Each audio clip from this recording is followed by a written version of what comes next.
mentioned there in the early 90s, when you came back and you were in the DET role, yeah, you said that some of the efforts were against the Protestant paramilitaries, the UVF, UDA, some smaller ones. Did you view them in any way different from the IRA in terms of their competency, commitment, ability to pull off paramilitary kind of activities? Yeah, not a patch on the IRA, to be honest. For professionalism and everything else, they just had a different way. They were ruthless. Don't get me wrong. They were ruthless to the core, but they just didn't quite have the same planning set up really that the IRA were sort of really good at. So working against the Protestants was a lot easier because you knew that they were going to mess it up. Somewhere along the line, it would go pear-shaped, and that's why there wasn't that many major Protestant incidents. They had a few, but they weren't as active as the IRA.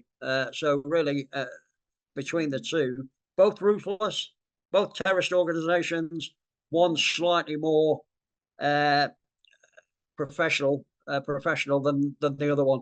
And I think a lot of it is down to their network. They had a much better network than what the Protestants had. So did you ever deal with the INLA? Yes, on two occasions. But again, INLA, IRA, yeah, pretty much similar, if that makes sense. And a lot of the INLA boys were ex-IRA and vice versa. And it just depended how they woke up one morning. But they, if I'd had an argument with an IRA commander, right, that's it, I'm off, and he joins in there. So they're very much the same, treated the same as well. So yeah, there's no difference. They were again both very ruthless organizations. I know you view them as terrorists and bad guys and so on, but did you ever see yourselves, the security forces, and the loyalist paramilitaries having, broadly speaking, kind of having like a similar end goal, like they're both enemies of the IRA, they both want to keep the six counties part of Britain instead of reuniting. Did you ever see like on some level like we're going in the same direction?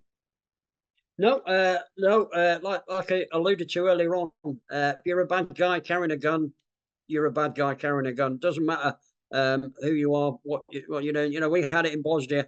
When you're dealing with factions over there, so you've got the Serbs, Muslims, Croats, all as bad as each other, if that makes sense. And if you're a bad guy carrying a gun, intent on harming a civilian, an individual, you're going to get the good news from the military. So it's black and white for us. There's no in between. And the good people are the good people, so you can leave them alone. If you're a bad person, regardless of what religion, we're coming for you. And it was, it's pretty straight down the line. Quite difficult to operate against the Protestants, and it's not because they were mega professional or anything like that. It's just that you had to be very careful about who you spoke to, and the reason being is that obviously the RUC were very top heavy with Protestants, if that makes sense. So we ordinarily wouldn't discuss operations with the RUC if it was an operation against a Protestant gang or whatever, for obvious reasons, because we're army, we want to catch the bad people. We don't want someone blabbing off and suddenly, the bad people don't get captured. So I assume